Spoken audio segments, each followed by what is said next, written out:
lá dentro onde só os judeus realmente, Santo do Santo não, o lugar santo e o Santo dos Santos onde só os judeus poderiam acessar, mas ele poderia entrar no pátio, No pátio. tranquilamente. Ele pode ir lá, ele pode se assentar lá.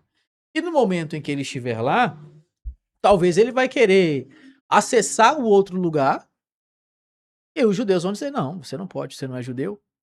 Não, e tem E não, aí começa a rebelião.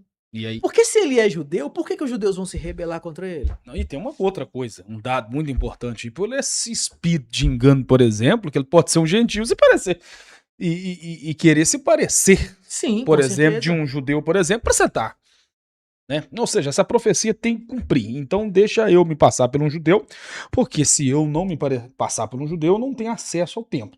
Sim. Eles serão enganados, aí há essa interpretação que depois de 3 anos e meio, eles vão entender e reconhecer que fizeram uma aliança com o anticristo, né. Ou Uhum. seja, eles vão ser todos enganados, né.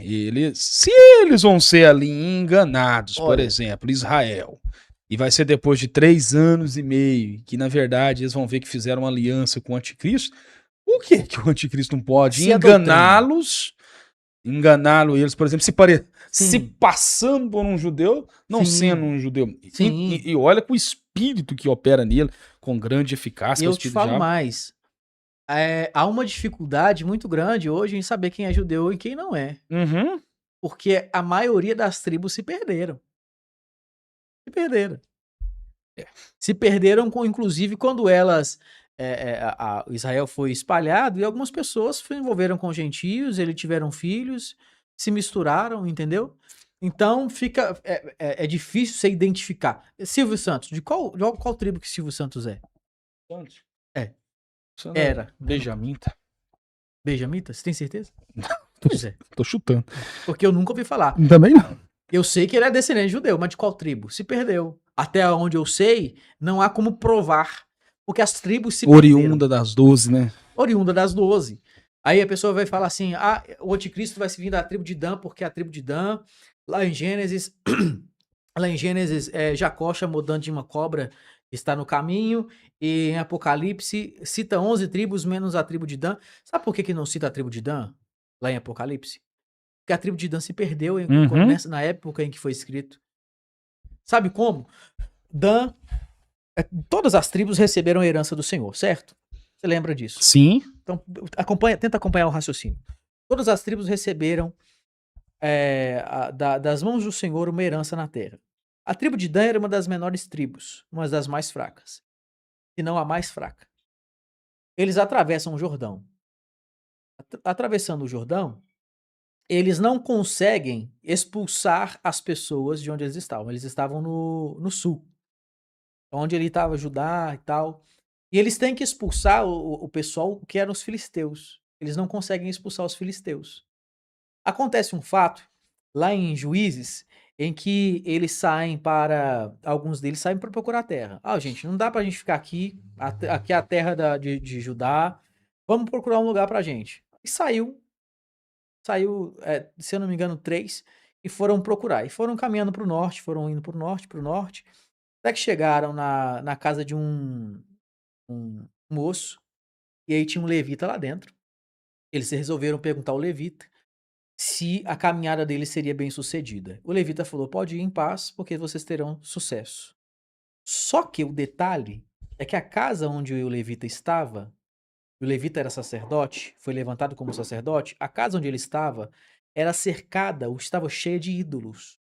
Um Então aquele levita lá, ele não servia somente a Deus. levita corrompido. O levita corrompido, ele servia também a outros deuses. Então veja, a tribo de Dan, ela sai de onde ela estava para procurar lugar, para procurar um lugar para, muito obrigado, um lugar para poder se estabelecer. Pergunta a um levita corrupto, pergunta a um levita corrompido. No que ele pergunta ao levita corrompido, o levita fala: "Pode ir, vocês terão sucesso". Eles continuam indo para o norte, chegam no lugar onde está a cidade de Laís. O que que eles acham na cidade de Laís? Facilidade. Eles voltam para onde eles estavam no sul e falam assim: "Olha, nós encontramos uma terra em que o povo está se assentado calmo e tranquilo, não tem ninguém para proteger. É, mamão com mel. Vamos. Ela falou, então vamos. Sai a tribo de Dan, ou parte da tribo de Dan, e vai. Quando eles estão passando na casa do homem que tinha pegado o levita, eles sequestram o levita e sequestram os ídolos também.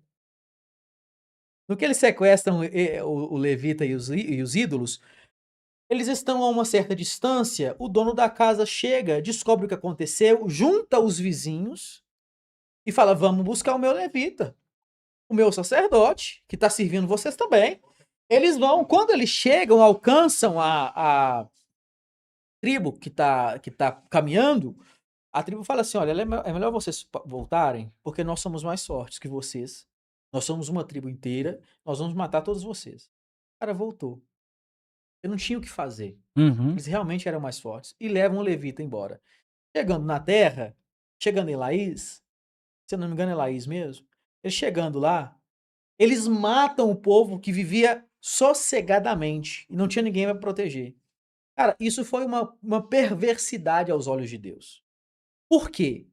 Porque a terra onde eles pegaram lá no norte não era a terra que Deus tinha dado para eles.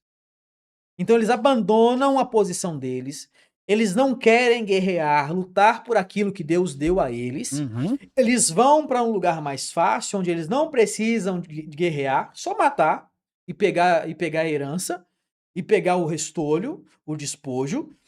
Eles só precisam fazer isso e ainda levam ídolos com eles.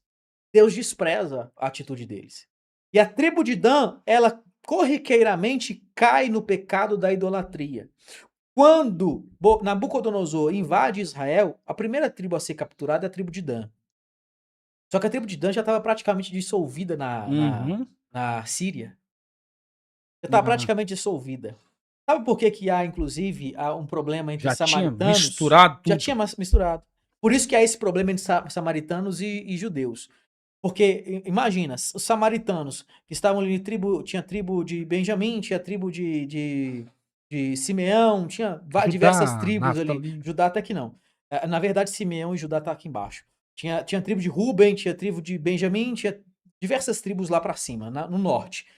Eles foram dissolvidos. Dissolvidos. Imagina Dan, que já era corrupta. Sim. Entendeu? Então, por isso Dan se perde. Tá Então, falando a divisão já lá na Dan lá na frente, porque já frente. tinha dividido, né? Claro. Já tinha O dividido. Quando cativeiro Nabucodonosor é vem, isso. Nabucodonosor sequestra toda o reino de Israel, mas mantém Judá. É Ele não captura isso. Judá. Não, Judá vai depois. Judá vai depois. Na última leva, né? Na última com Zedequias. Na última é quando Zedequias se rebela, Isso. contrariando a profecia de Jeremias. sitiada e Contrariando a tal. profecia de Jeremias, porque Jeremias falou: não se rebele, sirvam. Ele fica 2 anos servindo, mas depois se rebela. Mas aí, nesse ponto, Dan já tinha desaparecido. Dan já tinha E desaparecido. a tribo de Dan dentro de Judá também já tinha desaparecido. Porque também se dissolveu dentro de Judá. Então, Dan, por que Dan é um problema? Porque Dan, ela é corrupta, é idólatra e desobediente. Por isso. Dan desobedeceu, Deus falou: cheguem lá e expulsem, tomem posse da terra. Por isso que os filisteus estão lá ainda. Fizeram aliança. Fizeram aliança, não necessariamente fizeram Algumas aliança. fizeram. Algumas fizeram. Algumas fizeram. tribos. Você tá falando na conquista da Terra Prometida, né? Alguns fizeram. Dan não Isso. fez aliança. Dan sequestrou uma cidade que era uma cidade de paz. Não precisava. Chegou lá, matou todo mundo, tava nem aí, instituiu idolatria e ficou por isso mesmo. Mas aí eles aceitaram a condição. O pessoal lá é mais forte que nós, que naquela época era filisteu, não conseguimos pegar a posse da terra, então vamos embora. Desobedeceu a ordem de Deus. Ao invés de buscar orientação em Deus, a tribo de Dan buscou orientação em um sacerdote corrompido, idólatra. Uhum. Então por isso que Dan não aparece lá em Apocalipse. Porque Dan já tinha se perdido. Entendi. Entendeu? Então o anticristo vai vir de Dan porque ela não aparece em Apocalipse. Não tem nada a ver. Inferência. Ele não precisa, é inferência. Ele não precisa vir de Dan. Verdade. E outra coisa, que eu tava analisando assim, já ontem, que entrando... só mais isso aqui. Se ele vem de Dan e Dan se perdeu, a maioria das tribos se perdeu, como é que eu provo? Olha aqui, acompanha esse raciocínio também. Toda profecia, ela precisa ser provada que ela é verdadeira. Como é que ela é provada que ela é verdadeira? Aí a pessoa, quando ela se cumpre. Mas como é que você sabe que ela se cumpriu? Pelos sinais. Certo? Vamos supor, Jesus vai vir. O Messias vai vir. Né? E aí, como é que eu sei que Jesus é o Messias? Só porque ele nasceu? Não. Sinais. Porque houve profecias que disseram, ele vai nascer em Belém, vai acontecer isso, isso e isso. Se a profecia diz que o anticristo vai vir de Dan, se a interpretação é essa, aí eu te pergunto, como é que eu vou saber que ele realmente veio de Dan? Se a profecia diz, Danilo, tô dizendo é Uhum. isso. Se a profecia diz que ele vem de Dan, eu tenho que ter meios de descobrir que Dan existe. Isso. Porque senão, como é que fica? Você nunca vai ter Eu certeza. nunca vou ter certeza. Ah, eu posso falar com você que eu vim de Dan? Como é que você vai Isso. saber se eu vim de Dan mesmo? Bom, um belo exemplo você usou. Silvio Fala Santos. que o Silvio Santos ele é judeu, mas da onde? Eu posso te falar que eu sou da tribo de Judá. Como é que você vai provar? Não, eu sou, ponto, acabou. O anticristo pode chegar e falar que ele é da tribo de Dan. Eu hoje, e